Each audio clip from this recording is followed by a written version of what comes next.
Nós vamos voltar a falar do comércio. Nós estamos em contato com o Fábio Bentes, que é economista-chefe da Confederação Nacional do Comércio. Fábio, boa tarde. Boa tarde, Denise. Bom, Fábio, eu já falava dos números hoje, que houve uma recuperação importante das vendas do comércio, 13,9% no mês de maio, depois de um tombo histórico em abril.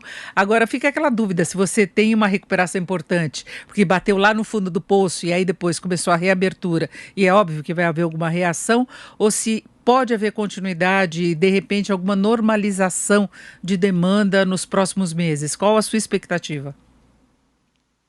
Olha, Denise, em primeiro lugar, acredito que os dados divulgados hoje pelo IBGE foram surpreendentemente positivos. Claro que se esperava uma alta das vendas do varejo depois de atingirmos o fundo do poço, como você colocou no mês de abril.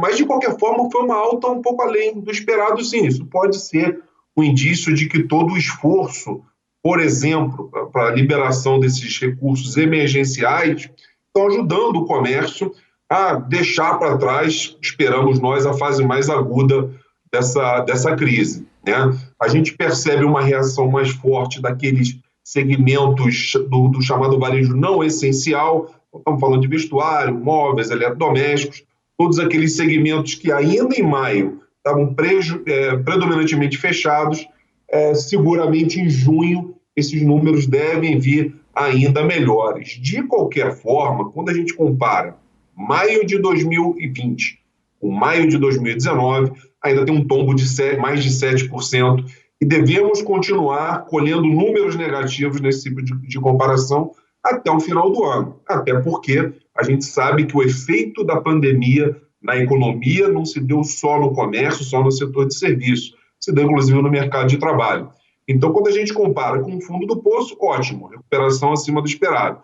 Mas a gente tem uma estrada longa pela frente, rumo àquele patamar de vendas que a gente tinha antes da pandemia. A gente acredita que mesmo com esses números positivos, agora de maio e certamente de junho, o varejo ainda deve fechar esse ano com uma queda de aproximadamente 6%, que, aliás, é um ritmo muito parecido com o da própria economia. A expectativa do Focus é de que a economia encolha 6,5% esse ano. Então não tem aí no horizonte uma recuperação muito expressiva, né, Fábio? Porque ainda fecharia no campo negativo. Se esperava que o comércio tivesse um desempenho bem melhor neste ano até do que do ano passado. Toda a expectativa da economia era de uma expansão mais forte. Então isso ficou para trás mesmo. Isso ficou para trás porque essa crise que a gente vive hoje, ela tem proporções inéditas. Né? Então, quer dizer, o tombo que a economia vai tomar agora em 2020 é praticamente o mesmo que ela teve naquela crise terrível de 2015 e 2016. Naquela ocasião, o PIB encolheu mais de 7%, esse ano a expectativa está na casa de 6,5%. E o varejo, que é um dos principais segmentos do consumo das famílias, lembrando que o consumo das famílias é o motor do crescimento da economia, tem que refletir isso, acaba refletindo isso. Então, além do impacto no mercado de trabalho, o que a gente tem visto?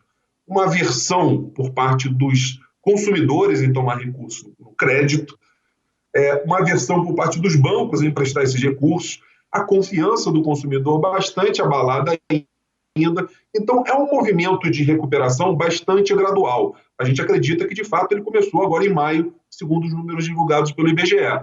Mas, embora a expectativa para junho seja positiva, a gente não vai conseguir repetir um aumento de 14%. Então, o aumento vai vir em junho, mas deve ser uma taxa mais modesta. De qualquer forma, apesar desses números positivos, o resultado do ano inevitavelmente vai ser um resultado negativo, dado o tamanho da crise.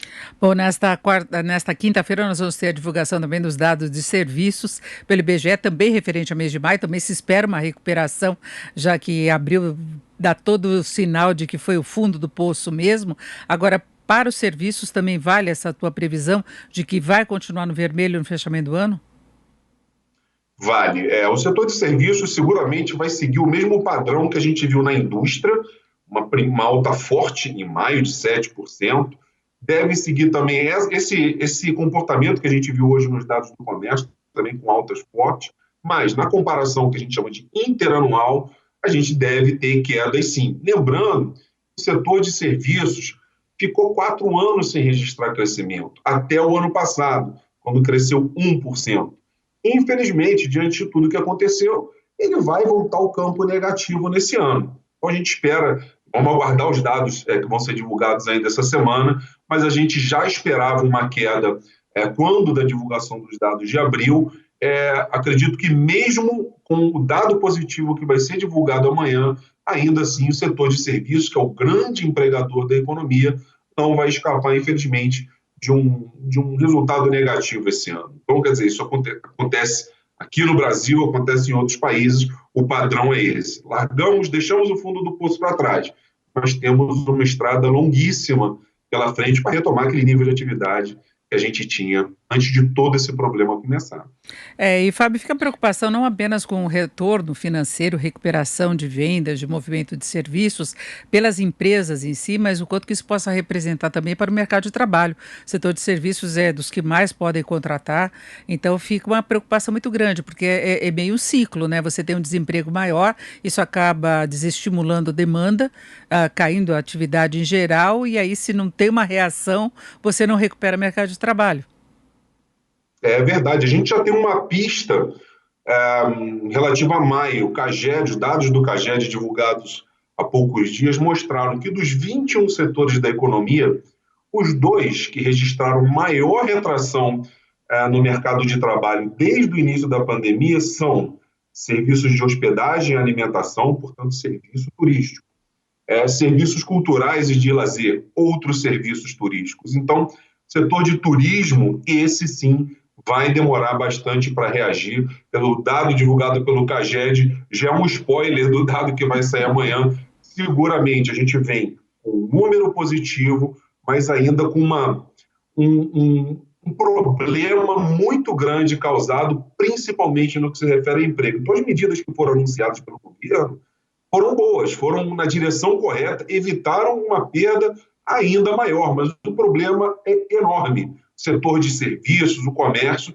ainda sofre com esse empossamento de recursos para tentar destravar um pouco o nível de atividade nesses setores. Isso está sendo corrigido gradualmente, mas vai levar um tempo. Quer dizer, o problema é enorme para o Brasil, exige um esforço muito grande.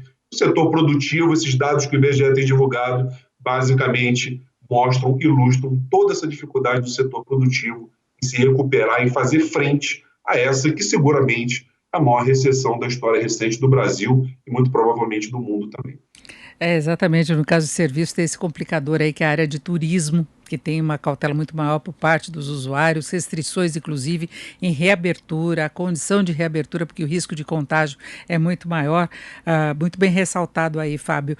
Eu conversei com o Fábio Bentes, que é economista-chefe da Confederação Nacional do Comércio. Fábio, muito obrigada mais uma vez, uma boa tarde. Muito obrigado, até uma próxima, boa tarde.